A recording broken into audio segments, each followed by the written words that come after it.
video. And sobrang bait nito. So, para kami magkapatid. Actually, lahat kami sa Sino May Sala, para kami magkakapatid na. So, ang sagwa namang jowain ko, di ba? So, totropahin. Gaga ka talaga, sinundan mo talaga ng lahat ng ano, no? Kit Thompson. Kasama ko siya sa Sino May Sala. Siya yung collab team ko doon. And,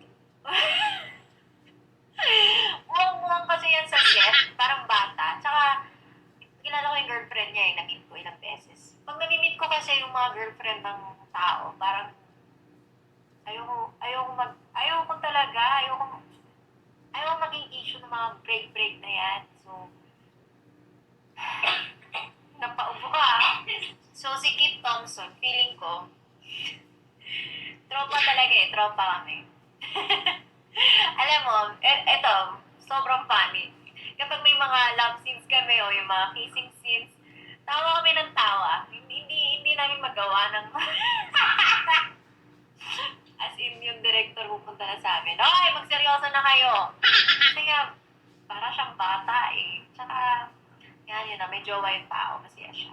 Next, Coco Martin. Alam jojowain.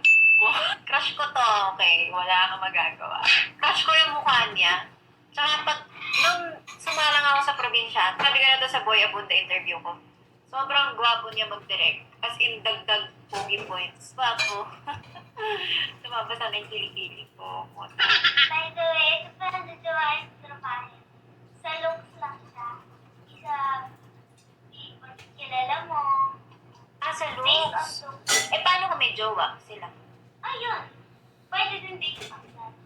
Based on looks and based on jowa? Oo. Kasi minsan, di ba, ayoko makasira ng relasyon.